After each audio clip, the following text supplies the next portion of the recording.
Hello everyone and welcome to Creepy Road, a 2D run-and-gun platformer that's probably going to remind a lot of people of Metal Slug. I don't think it feels a lot like Metal Slug though. The most noticeable thing about Creepy Road and the biggest reason to play it is the art style. The art, dialogue, music, and humor is all very out there. It's all very strange, all has a very deliberate sort of Western cartoon, but a messed up Western cartoon. Rather morbid one.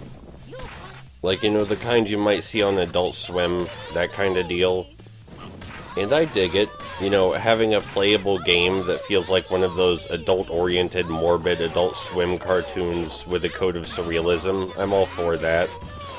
So the basic gameplay, we run and we shoot, and we have multiple weapons at our disposal. We have grenades, we have shotguns, we have pistols, we have metal fists, we have flamethrowers, we have rocket launchers, we have assault rifles, we have a gun that turns people into shit.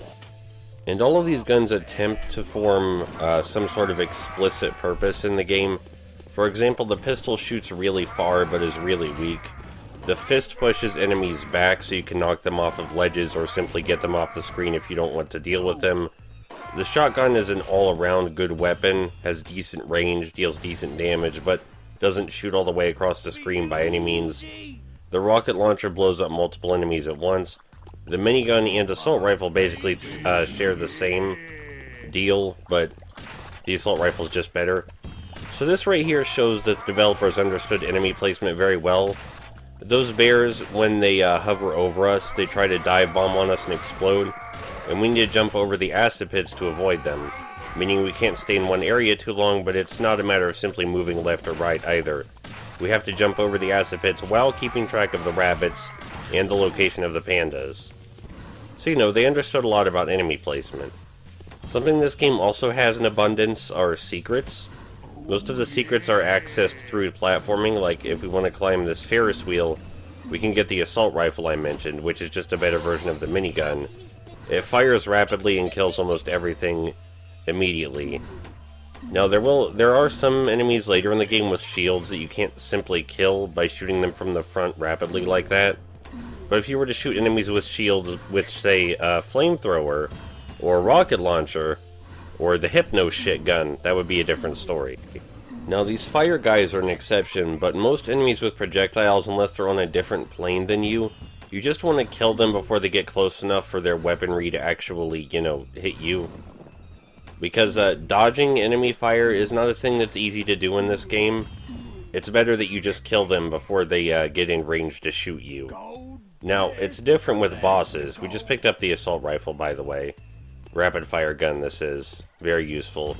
We're going to jump down here because if we go any further, the frame rate will tank to like 5 FPS. I'm not joking.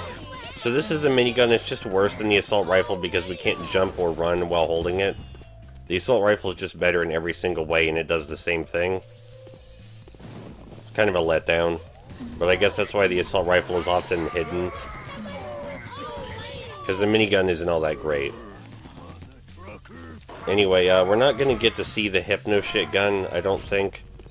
But it's basically an all-purpose one-hit kill weapon. No matter what you aim it at, it will die and get turned into shit instantly. Even enemies with shields. So that's a very versatile weapon. It also shoots all the way across the screen. It doesn't have very much ammo, though. Alright, so now that that's out of the way, let's see a boss, just to get a good taste.